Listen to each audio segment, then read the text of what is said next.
Hi, everyone. Judge Andrew Napolitano here for Judging Freedom. Today is Thursday, May 30th, 2024. Our dear friend, Professor Jeffrey Sachs, joins us now. You all should know, if you don't know already, Professor Sachs lives in New York, but goes to sleep on every continent on the planet. And wherever he is, he manages to be on the show with us. Jeff, you know, and your lovely wife, Sonia, knows how deeply grateful I am for that. And the audience is grateful as well. I wouldn't even say where you are, but it's warm and sunny. Well, grateful to you. And when you work with the UN, you learn there are a lot of countries in the world, 193 of them in the UN. And so you visit a lot of them. There is some news out of Ukraine today and out of Belgium. And also, you have written a very, very timely, very telling piece on the dangers of nuclear weapons. And I plan to get to both of them. As a background on Ukraine, before we get into this news out of Belgium, what, in your opinion, is the status of the stability of the government of Ukraine as we speak, the last 2 days of May 2024, and the military as it attempts, I think, futilely to resist Russia? Well, of course, this whole Ukraine project, and we need to call it a project of the United States that dates 30 years, but especially 10 very violent years since 2014, when the U.S. helped to lead a coup in Ukraine to put in a pro-NATO government. Things are turning really south very, very fast. Zelensky is no longer constitutional president. His term expired. Under the Constitution, there were to be elections. There were no elections. He had been ruling under martial law, but during the presidential term, the last martial law order that he signed as constitutional president expired. And so now, politically, Ukraine is in complete limbo. There is no constitutional government. At the same time, on the military front, this long contact line between Russia on the one side and Ukraine and NATO forces on the other side, Russia is pushing through the defenses of Ukraine in many parts of that long contact line. And this is quite significant. Russia has the initiative. It is advancing. Ukraine is losing vast numbers of people. It tried a mobilization to cover the losses, but that mobilization was a failure. People do not want to fight and die in a losing war. Young people are desperately trying to escape Ukraine. Ukrainian enforcers are impeding this escape, shooting people trying to cross the rivers into Eastern Europe and so on. There's a desperate situation. People are being sent to the front lines with minimal training at all, and they're dying. Usually 1,000 or 1,500 dead and wounded per day. The casualty rates are absolutely staggering. Russia has military advantages. You document in so many important interviews every week with Colonel Douglas Macgregor and others. So the situation is that the Ukraine project of the United States has come to naught. It has ended up to this date leading to the deaths of probably about 500,000 Ukrainians. Ukraine is losing more and more of its territory. The Ukrainian leaders, who are now de facto leaders because they're not constitutional leaders, are at an individual level desperate. They are bombing civilian areas inside Russia. And more alarmingly, they and some of their NATO backers are using drones in an absolutely astoundingly provocative way to attack Russia's nuclear war early warning systems in 2 attacks last week, which is so perilous, so reckless, so stupid that it's hard to find the words for what our Western leaders are doing. So there's a loss on the battlefield. There is mass political confusion. There is unrest inside Ukraine, profound unhappiness about people being sent to the front lines to die for a war that they cannot win. There is escalation from a lot of desperate and unpopular Western leaders, Biden, of course, among them, but not only Biden. Most of these leaders have approval ratings in the 20s or 30s and disapproval ratings vastly higher. And the insecurity of the world is multiplying in this context. So it's a very alarming, very disturbing situation. I mean, alarming and disturbing to say the least, Professor Sachs. Do you think that the leaders of the EU, the leaders of NATO, and the West Wing and the State Department of the United States know, understand, and accept what you just summarized? No. And I received an absolutely alarming letter from one of our nation's leading experts on the Russian nuclear early warning system, saying this is so dangerous and provocative. It is absolutely urgent. And he asked me to forward this with technical documentation to our leaders. But this person, who is one of our country's most knowledgeable people, said he did not believe that the people in responsibility understood the technical aspects of what they were doing and how extraordinarily dangerous they are. I'm quite convinced that this is also the fact with all of the European leaders who, at this point, are speaking delusionally. We will defeat Russia. Ukraine should shoot anywhere it wants. Do not fear nuclear war. Russia must be destroyed. A kind of rhetoric that you might have around a board game, playing the game of Risk, but not words that should ever come out of the mouths of national leaders in the nuclear age. But we're hearing them daily. So do I think they understand? No, I do not.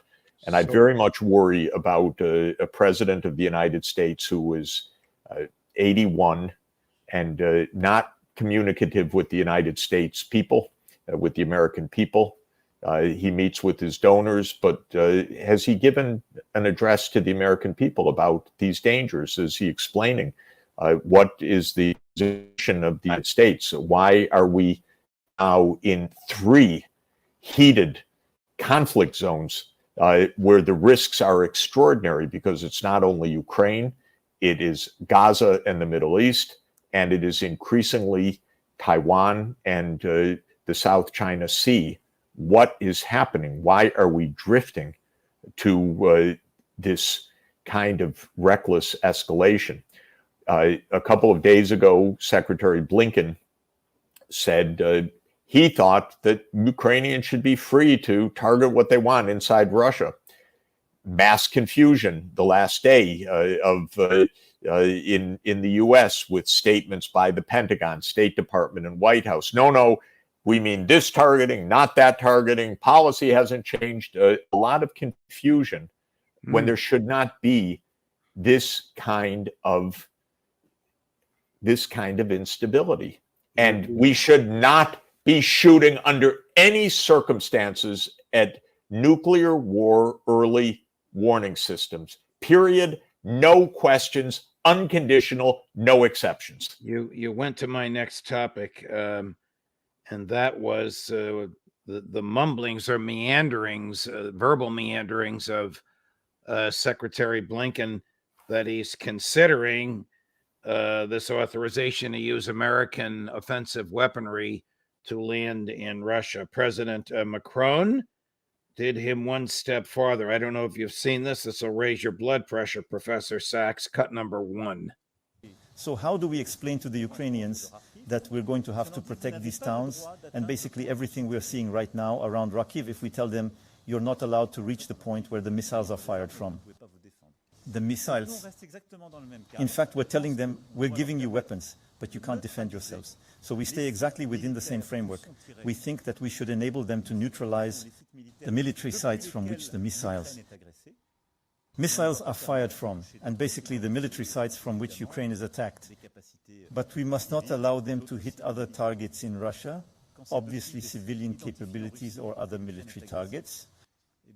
When it's from identified targets in Russia that Ukraine is attacked, well, I think we have to be able to allow them to do that if we really want to retain our objective. So is this made for, in your view, for domestic political consumption? Does this president of France want to be the foremost leader in Europe? Or is he a madman that doesn't understand the consequences of what he's saying? Well, what he was actually trying to say was to step back a little bit in that, because what he was saying was attack from places where Ukraine is attacked. But he's speaking in a context in which in the last week, 2 nuclear early warning systems were attacked, which had nothing to do with the war. And the nuclear early warning system, Professor Sachs? This is the radar systems that Russia uses to detect incoming ballistic missiles. In other words, this is Russia's eyes and ears for when to shoot off their nuclear arsenal in defense or response to an attack. You do not want to take out those eyes. You do not want to say you are blinded to a first strike. You do not want to raise the risks of a tripwire of nuclear war. You do not want to say we are trying deliberately to blind you to possible missile attacks in Russia. It's unbelievable. This is why when I got this mail from one of our country's leading experts, it was complete alert. Jeff, this is so dangerous, so reckless. It's unbelievable. And I don't believe they understand this in the White House, the State Department, places where they absolutely need to understand what is happening right now. What Macron also said was, well, not civilian areas, but the Ukrainians are attacking civilian areas all the time in Beograd and other places in Russia. What's happening right now is that at the conventional level of the battlefield, Ukraine is losing. This is not a surprise. This is predictable. It was predicted by all the experts you've been talking to over the years. Right. And now there's increasing desperation. Rather than Macron saying, more than ever, we need to talk. More than ever, we need to avoid disaster. More than ever, we need President Biden and President Putin to sit down, to de-escalate. This is what the talk should be right now. It is not. Biden seems incapable, for whatever reason, of picking up the phone. This, to my mind, is completely alarming. Do Western leaders understand, have modern American presidents, with the exception of JFK, understood the need to avert a nuclear showdown at all costs? Very few presidents have understood any of this. And the article that I posted yesterday on Common Dreams uses the doomsday clock to make this point. The doomsday clock is the clock of the national security experts of the Bulletin of Atomic Scientists, which watch day to day, how close are we to midnight? How close are we to nuclear Armageddon? How close are we to destroying the planet. And they have been charting that since 1947. And they have been reporting whether we are in dire disaster or whether we are getting some breathing space and a reprieve. And the story is very important to understand because most of our presidents have moved that clock closer to midnight. That means most of our presidents have failed to keep us safe. A few of our presidents moved the hands away from midnight. And this is not at all partisanship. This is skill and diplomacy. Eisenhower moved the hands away from midnight because he understood in the mid-1950s we need nuclear negotiations. He didn't achieve them for a lot of complicated reasons, but he understood talk to the other side. President Kennedy, of course, inherited this height of the Cold War. We nearly came to nuclear annihilation in the Cuban Missile Crisis, but then President Kennedy brilliantly, together with his Soviet counterpart Nikita Khrushchev, pulled the world back from the brink in 1963 and negotiated the partial nuclear arms treaty and the nuclear test ban treaty, excuse me. Right. And the hands of the clock moved away from midnight. Kennedy was killed. Many people think, I agree with that it was probably rogue forces in the US government, which did not like his peace initiative. And Johnson moved the hands of the clock closer to midnight. Nixon understood détente. Nixon understood diplomacy. He went to Moscow. He went to Beijing. He actually pushed the hands of the clock away from midnight. Carter, closer to midnight again. Then what seemed to be our salvation from all of this, the end of the Cold War during the Reagan and Bush 1 administrations.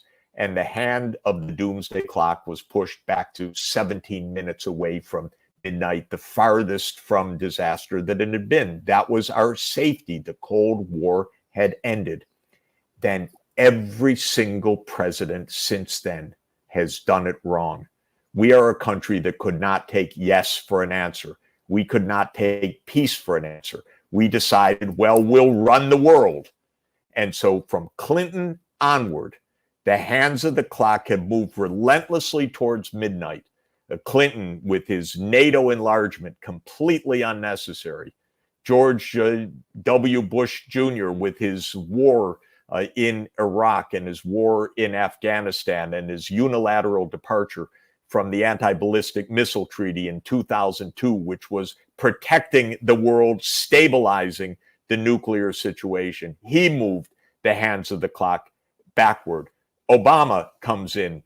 He launches CIA regime change operations in Syria, a NATO regime change operation in Libya, a U.S. participation in a coup in Ukraine. He moves the hand of the clock closer to midnight. Trump comes in. He stirs the pot. He stops the agreements with Iran. He stirs the pot with China. He moves the clock closer to midnight. And Biden, yet again, has moved the hands of the clock to just 90 seconds to midnight. We are the closest we have ever been to nuclear annihilation now. And we have 3 fronts under Biden, every one of them unstable. That is Ukraine, it is the Middle East, and it is East Asia, because these people do not understand negotiations. They think in one way, escalation. They do not understand negotiations. They do not understand diplomacy. And so we are in extreme peril. And the 5 recent presidents, this is again, irrespective of party, Right. have brought us to the brink. I thought of you just the other day when somebody at a fundraiser for Donald Trump revealed that he said at the fundraiser, if while he's president, Russia had attacked Ukraine or China had surrounded Taiwan, he would bomb Moscow and Beijing. And I thought, oh my God. The issue is that what's not understood is these events have causes. These causes have causes. You have to understand the situation, how to pull back, how to understand the deeper reasons for these profound confrontations and anxieties. This is one of the ways that Kennedy saved the world in 1962 and 1963. It's a complicated and subtle story. Kennedy was a subtle person and a great statesman. And he understood intuitively, first of all, in the Cuban Missile Crisis, pull back, don't just bomb, as all his advisors wanted. But he understood the deeper reasons for the Soviet anxieties. He got that. He could see things from their perspective too. So he said, missiles in Turkey. It was missiles in Turkey. It was this crazy idea of a nuclear Germany, which was being discussed at the end of the 1950s and early 1960s, which drove the Soviet leadership out of any kind of stability, because they had lost 27 million people to the Germans within that last generation at World War II. And now the U.S. was talking about sharing nuclear weapons, and there were many things going on. Kennedy got it. He understood the deeper reasons. We have no intrinsic conflict with Russia. We have no intrinsic conflict with China. And so if you say, well, if they do this, we do this, you're just trapping the world into a game of retaliation that you don't understand, where what's key is to understand, why does the tension exist in this place or in this place? How do we diffuse that? How do we use diplomacy to pull the two sides back from the edge? I once asked you on another program, this program, but another show, who has the better understanding of the other, Biden's understanding of Putin or Putin's understanding of Biden? It's a no-brainer. But my longtime friend and colleague, Tucker Carlson, recently asked you in a terrific interview you gave with him. I have to promote the interview on Tucker's channel. Your opinion of Vladimir Putin. We're going to play that, and then we're going to follow it with cut number 4, Chris. Vladimir Putin warning NATO. First, Jeff Sachs with Tucker Carlson, and then Vladimir Putin to Russian journalists. What do you make of Putin? He's very smart. He has led Russia very effectively. And because he emerged from the KGB, he understands the U.S., the way the U.S. operates, because we became a security state. We became a state where the CIA has absolutely extraordinary influence, and Putin gets that. And so he really understands how we operate. He doesn't like it, but he understands it. And his background, especially because his background comes from the KGB, his counterpart was the CIA. He does not have illusions about the United States. Representatives of NATO countries, especially in Europe, especially in small countries, they should be aware of what they are playing with before talking about striking Russian territory. In general, this constant escalation can lead to serious consequences. Professor Sachs, does Putin bluff? No, he's not bluffing. He is trying to say we need a security arrangement that is a security for Ukraine, for the West, and also for Russia. He actually put a document on the table on December 15th, 2021, called a draft U.S.-Russia security agreement. One can find it online. He said the reason is the United States unilaterally abandoned the anti-ballistic missile treaty in 2002. It placed Aegis missiles in Poland and Romania, just minutes away from Russia. Russia doesn't know what's in those missile tubes, what kind of missiles are coming, because the U.S. says it's none of your business. The U.S. expanded NATO right up to Russia's borders in the Baltics, in the Black Sea. It's trying to do so in Georgia and Ukraine. When Russia says we have concerns, deep concerns, the United States literally says, it's none of your business what we do, whether we're at your border or not. So this is not a bluff. This is real. The United States left the Intermediate Nuclear Force Agreement, the INF agreement. We left it. So what's the bluff about? He understands this is incredibly destabilizing, and he says, we need to talk. And you know what? The United States doesn't talk. This is the basic issue. Where is that summit of Biden and Putin? It doesn't exist. Where is the phone call of Biden and Putin? It doesn't exist.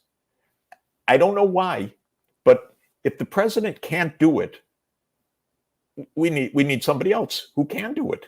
The president needs to be able to be our lead diplomat. Tell me about the famous leaked memo from Bill Burns, the U.S. ambassador to Russia, who is now the director of the CIA, and who I'm going to guess you believe understands the Russian mentality and understands diplomacy, but can't seem to get through to his boss in the White House. I don't know, of course, what Bill Burns is trying to do right now in his capacity as CIA director, but I absolutely know what he tried to do as a U.S. ambassador to Russia in 2008. That was the time that the Bush administration was contemplating committing NATO to enlargement to Ukraine. Something that Putin had said the year before was a bright red line. Don't do it. Putin had explained, do not do this. Unlike Joe Biden, Putin's red lines are real red lines. He told us in 2007 at the Munich Security Conference, do not do this. So Bill Burns, who was Ambassador Burns in Moscow in 2008, sent back to Condoleezza Rice a powerful memo. Again, people can find it online. Just type in, I would guess, Burns memo 2008. Niet means niet, because that is the famous name for it. How do we know it? Not because the American leadership explained anything to you and to me and to the American people, but because Julian Assange did us the service of making this known on WikiLeaks. And that's a real service, because we wouldn't know the truth about anything if we don't have information, and the government is hiding all of these critical points of information systematically. So we hear from whistleblowers who are heroic. We hear from people who post these things. We occasionally get something from the Freedom of Information Act, but from the government, no way. So what Burns wrote in short was that the entire Russian political class, not just Putin, not just Putin's party, across the board, the Russian political class said that NATO in Ukraine was a red line. But by the way, how would it be with China in military bases along the Rio Grande? Right. Would that be a partisan issue? Would that just be a president objecting to it? Or would the American political class say, no, don't do that? Of course, it would be the latter. And that's what Burns was telling Condoleezza Rice. We were in a mood, delusional. We're the unipolar power. How can a second-rate power like Russia tell us what to do? Well, of course it can't. We can bring them to their knees. This is how we think, right? With a counterpart that is 11 time zones long, stretching across Eurasia, and that has 6,000 nuclear weapons. Last subject matter. I'm going to play a clip. It's President Zelensky in Belgium. And then I'm going to ask you how on earth, now this is just a clip from a longer speech. That longer speech resulted in NATO promising him $1 billion in aid. Cut number 2, Chris. Навіть вже ти бачиш точки. Even from reconnaissance, you get maps, satellite images, but you cannot respond. I think it's unfair. But we cannot, and this is a fact, risk the support of our partners. And that is why we do not use the weapons of our partners on the territory of the Russian Federation. Please give us the opportunity to retaliate against their military.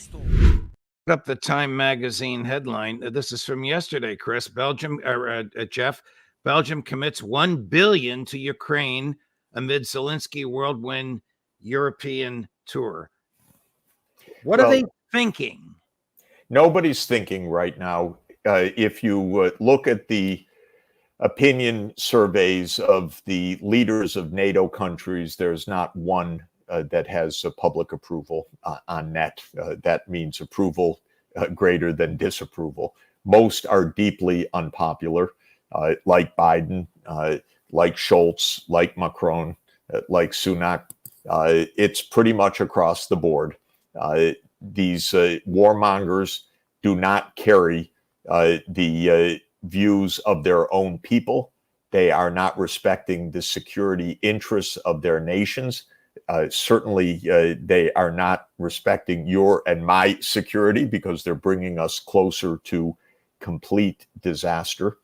And they aren't thinking. They are seeing that their project is failing, and so they are flailing rather than saying, why don't we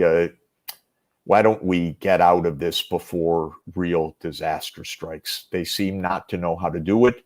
I've always believed, I've come to understand more and more as the years go on, it is the fundamental job of a president of the United States to understand this, to keep us safe, to keep us away from the nuclear catastrophes.